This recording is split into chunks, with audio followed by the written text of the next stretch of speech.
Halo pemirsa, Kilas Nusantara Malam hadir dengan membawakan 3 berita pilihan dari dalam negeri untuk menemani waktu istirahat malam Anda bersama saya, Helmut Timothy. Pemirsa, pemerintah dan perbankan berkomitmen untuk memperkuat ekosistem mobil listrik di tanah air dengan memberikan dukungan finansial untuk pembuatan infrastruktur pendukung mobil listrik. Selanjutnya pemirsa, panitia penyelenggara ibadah haji PPIH Debarkasi Surabaya siap menyambut kedatangan jamaah haji dari Tanah Suci. Selain itu, antisipasi transmisi COVID-19 pun menjadi prioritas. Kemudian pemirsa, dalam rangka menyambut peringatan Hari Anak Nasional, Lembaga Pembinaan Khusus Anak bersama UPT Kanwil Kemenkumham Gorontalo menggelar pekan olahraga yang diikuti anak didik permasyarakatan di kota Gorontalo. Langsung saja kita simak informasi selengkapnya berikut ini. Untuk mewujudkan Indonesia nol emisi karbon pada tahun 2060, pemerintah bersama dengan sektor perbankan mengukuhkan komitmen untuk memperkuat ekosistem mobil listrik di tanah air. Menurut Deputi Gubernur Bank Indonesia Juda Agung di Nusa Dua Bali, Jumat 15 Juli, dukungan finansial akan dikucurkan oleh sektor perbankan untuk mempercepat pembentukan ekosistem mobil masa depan tersebut. Juda beralasan saat ini dunia sedang fokus terhadap pendanaan ekonomi hijau, sehingga banyak negara akan menolak untuk melakukan investasi apabila prinsip ekonomi hijau tidak diterapkan di negara tujuan. Karena investor sekarang ini lebih prefer untuk melakukan investasi kepada sektor-sektor yang sudah hijau, ya, baik itu untuk portfolio maupun juga untuk direct investment, ya. Karena mereka juga kalau tidak hijau ya di sana kena pajak yang lebih tinggi gitu ya. Di sisi lain, Kepala Staf Presiden Muldoko mengatakan bentuk komitmen dari pemerintah untuk memperkuat ekosistem ini, yaitu akan mengganti mobil dinas para menteri dan jajaran dari mobil konvensional ke mobil listrik. Serta saat ini pembangunan stasiun pengisian kendaraan listrik umum SPKLU menjadi agenda prioritas nasional. Apabila ada 6 juta mobil listrik Indonesia ditargetkan pada tahun 2025, maka ada sebuah penghematan yang luar biasa. Yang pertama, dari sisi perbaikan lingkungan akan ada 4 juta ton per tahun. Emisi karbon kita akan berkurang. Yang kedua, akan menghemat 13 juta barel per tahun. Bayangkan itu. Adapun hingga kini Indonesia memiliki SPKLU sebanyak 267 yang tersebar di 92 lokasi di 46 kota yang ada di tanah air. Serta pada tahun 2030, pemerintah menargetkan akan membentuk stasiun pengisian mobil listrik sebanyak lebih dari 31.000 unit. Dari Nusa Dua Bali, Musdafar Fauzan, Kantor Berita Antara, mewartakan.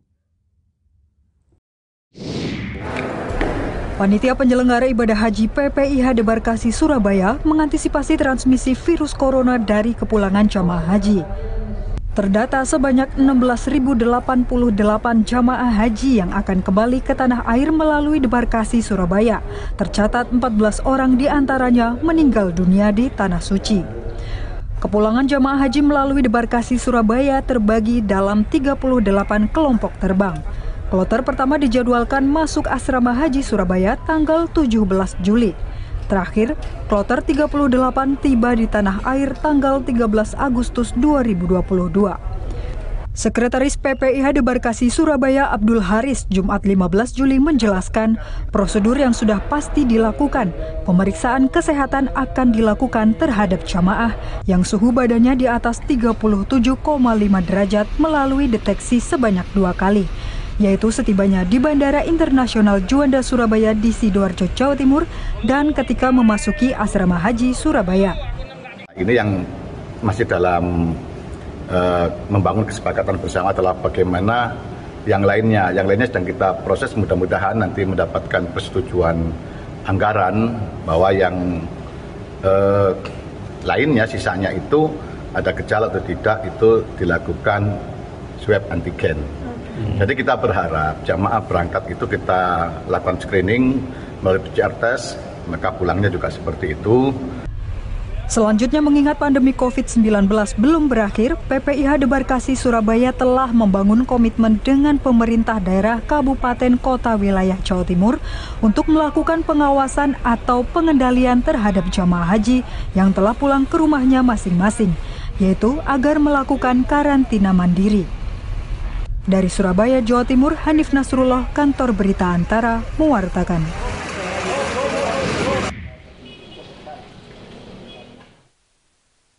Setiap anak berhak untuk hidup sejahtera dan mendapatkan perlindungan hukum yang dijamin oleh negara. Meskipun berada di dalam Lembaga Pembinaan Khusus Anak atau LPKA, anak didik pemasyarakatan diberi kegiatan yang bisa menghibur dan menyehatkan bagi sang anak. Untuk itu, dalam rangka menyambut Hari Anak Nasional, pihak LPKA Kota Gorontalo menggelar pekan olahraga yang diikuti oleh 23 anak didik mulai 14 Juli hingga 23 Juli 2022. Cabang olahraga yang dilombakan yaitu badminton, tenis meja, sepak takraw hingga futsal. Saat ditemui Antara, PLH Kepala LPKA Gorontalo Dedi Abdul mengatakan, peringatan Hari Anak Nasional merupakan bagian penting dalam upaya mengkampanyekan pemenuhan hak dan perlindungan anak. Nah, dalam rangkaian ini kami mengisi lomba-lomba yang diikuti oleh seluruh warga binaan yang ada di LPKA Gorontalo. Adapun lombanya itu sepak takraw, bulu tangkis, futsal, sama tenis meja. Ya, tentunya tujuan dari dilaksanakannya pekan olahraga ini yaitu untuk bagaimana sebagai rekreasi bagi anak, juga sebagai untuk membina bakat bagi anak. Lebih jauh, Dedi berharap pekan olahraga itu mampu menjadi sarana untuk mengembangkan minat dan bakat anak didik pemasyarakatan di bidang olahraga. Dari Kota Gorontalo, Provinsi Gorontalo, Adi Winato Solihin, Kantor Berita Antara mewartakan. Pemirsa, demikianlah rangkaian Kilas Nusantara pada hari Jumat 15 Juli. Jika Anda ingin mendapatkan perkembangan informasi terbaru dan teraktual lainnya, Anda dapat kunjungi website antaranews.com, kanal YouTube Antara TV Indonesia, dan saluran UCTV. Saya Helmut Timothy mewakili seluruh kru yang bertugas pada hari ini pamit undur diri. Terima kasih dan sampai jumpa.